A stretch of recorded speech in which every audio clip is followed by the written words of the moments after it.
স্বাগতম জানাচ্ছি গরু বা খাসির পায়া বা নেহারি রান্নায়।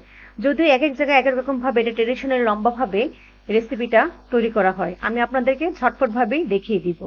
আর আজকে এখানে নিলাম গরুর পায়া। পায়াটা আমি পরিষ্কার করে নিয়ে নিয়েছি। এখন এখানে দিচ্ছি একটি পেঁয়াজ এভাবে মোটা মোটা টুকরো করে। এখন দিচ্ছি 1 চামচ মৌরি, কয়েকটা সাদা এলাচ, হাফ চামচ কালো গোলমরিচ, কয়েকটি লং, একটি স্টার অ্যানাইস, 2 টুকরা দারচিনি এবং একটা তেজপাতা, 1 চামচ রসুন বাটা, 1 চামচ আদা বাটা, একটি তেজপাতা দিলাম। এখন দিয়ে দিচ্ছি 1 চামচ হলুদ গুঁড়া এবং স্বাদ মতো লবণ। এখন আমি এখানে প্রায় 3 কাপ পরিমাণ পানি দিয়ে আমি প্রেসার কুকারটা ঢাকনা লাগিয়ে প্রায় 15-20 মিনিট রান্না করব, মানে এই 6-7টা সিটি আসা পর্যন্ত। দেখেন এটা আমি এভাবে 15-20 মিনিট রান্না করে নিয়েছি। 20 মিনিট পরে আমি ফিরে আসলাম। দেখেন আমার পাগুলো থেকে কিন্তু মাংসগুলি বের হয়ে যাচ্ছে। এখন চলে যাই কুকিং প্রসেসে। এখন একটি পাতিলে আমি পরিমাণ মতো সরিষার তেল দিয়ে এখানে প্রায় 3-4টি কাঁচা পেঁয়াজ কুচি করে নিয়েছি। এই পেঁয়াজগুলো আমি বেরেস্তা করে নিব। দেখেন এভাবে লালচে করে আমি বেরেস্তা করে নিয়েছি। এই বেরেস্তাটা আমি পরে কাজে লাগাবো। তো এখন আমি সেই পেঁয়াজ ভেজে তুলে নিলাম। এই নালাটা এভাবে প্রেসার কুকারে রান্না করলে খুবই সহজেই ঝটফট তৈরি হয়ে যায়। এখন আর সেই 2-3 দিন পর্যন্ত জাল দিয়ে রান্না করতে হয় না। এখন সেই তেলটাতে আমি 2 চামচ পেঁয়াজ বাটা দিয়ে আমি কিছুক্ষণ ভেজে নিব। এখন দিচ্ছি রসুন বাটা, 1 চামচ রসুন বাটা, 2 চামচ আদা বাটা দিয়ে আমি আবার এটা কিছুক্ষণ ভেজে নিব। পেঁয়াজ রসুন আদার গন্ধটা যখন চলে যাবে তখন এতে আমি দিয়ে দিচ্ছি স্বাদ মতো লবণ। লবণ দিয়ে আবার কিছুক্ষণ ভেজে নিব। এখন দিয়ে দিচ্ছি কিছু ধনেপাতা কুচি। ধনেপাতা কুচি দিয়ে আমি প্রায় 2-3 মিনিট ভেজে নিব।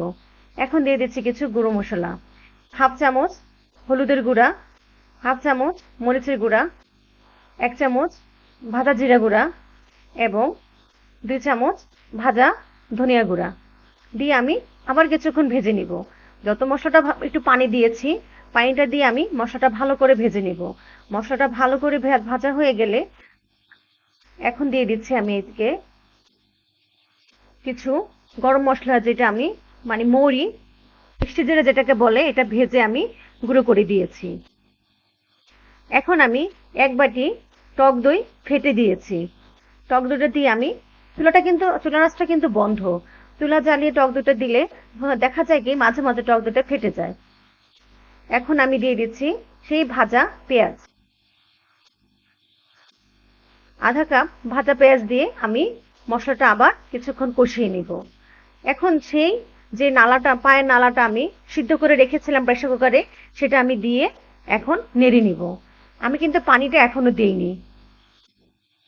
পায়ের নালাটার দিকে ভালো করে করে এখন ভেজে, এখন আমি যে পানিটা ছিল পায়ের নালার, সেই পানিটা আমি ছেঁকে দিয়েছি।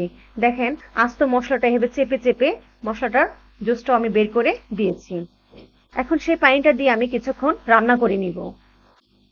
দেখতেই পাচ্ছেন পায়ের নালা থেকে কিন্তু মাংসটা বের হয়ে আসছে। এখন এখানে আমি 3 কাপ গরম পানি দিয়ে দিয়েছি। পানিটা আপনারা আপনাদের পরিমাণ মতোই দিতে পারেন। আমার মনে হয় জন্য আমার রান্নাটাতে একটু পানি লাগবে। আর এখন সে সিক্রেট জিনিসটা আমি দিচ্ছি এখানে 1 বাটি তেঁতুল, আমি গরম পানি দিয়ে ভিজে আমি পাল্পটা বের করে রেখেছিলাম, সেটা দিয়েছি। এখন দিচ্ছি কিছু সেই ভাজা পেঁয়াজ, 2টা কাঁচামরিচ এবং কিছু ধনেপাতা দিয়ে আবার গরম মশলা এবং 1 চামচ ভাজা জিরা গুঁড়া দিলাম। দিয়ে আমি এটা কিছুক্ষণ জাল দিব। জাল দিয়ে চুলায় রেস্টে রেখে দিব প্রায় 5-7 মিনিট। দেখেন 5-7 মিনিট পরে আমার পায়াটা অথবা নেহারিটা আমার হয়ে গেল। আর এটা আপনারা গরম গরম রুটি, পরোটা, নানের সাথে এবং চালের রুটির সাথে সার্ভ করতে পারেন। দেখেন কত সহজেই হয়ে গেল গরুর পায়া বা নেহারি রেসিপি। এটা আমার রেসিপিটা যদি পছন্দ হয়ে থাকে আপনারা লাইক, কমেন্ট, শেয়ার দিয়ে আমার পাশেই থাকবেন। আসসালামু আলাইকুম।